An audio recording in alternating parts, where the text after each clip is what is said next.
There's a very obvious and real shift happening right now, and I see it in music, I see it in the general sentiments of people in social media, and it's that people are becoming so exhausted with the hyper-polarised, constantly arguing state of politics of the left and the right, that they become disillusioned with the whole thing, and they just they're sick of it, and they want something different. They want something better than an outdated dinosaur of a power structure that leads to blatant abuses of those power, that leads to exploitation.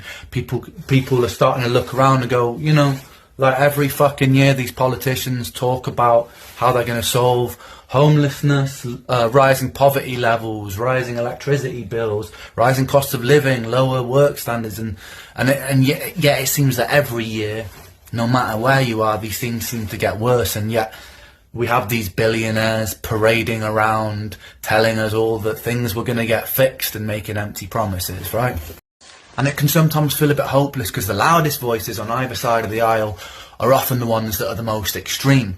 But don't let that make you think that people aren't balanced. The majority of the population, either side of the aisle, are actually quite balanced people. It's just that the loud ones are the loud ones, right? And then they're the fucking angry, fucking goblin-thumbed individuals who are sharing divisive talking points really loudly, right?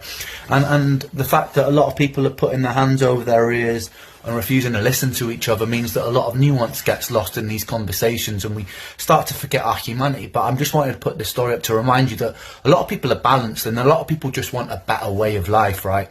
And we want to move away from these dinosaur political structures into something a little bit better that works for everybody else. And I think it's a global sentiment right now, and I feel like the more of us that believe it's possible, the more likely it is. But first we have to start collectively asking the question, what does it look like?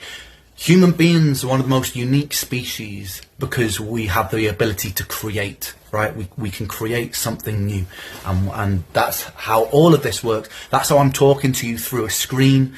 Through the human mind is incredible at creating new things, and I think that we need a new decision-making process, and I think the power of collective thought can do that. And it doesn't have to be a messy exchange of power. It doesn't have to be tearing the system down. All it has to be is building a new model so that the old model becomes obsolete, because the new model isn't serving the populace, it's serving a very small minority. It's very obvious. So we need to start asking that question. We need to start believing that it's true. And that doesn't mean falling on outdated previous proposed systems of the past. It means building something better, something new. We've got a new technology. Let's use it. Let's build something exciting. Let's go.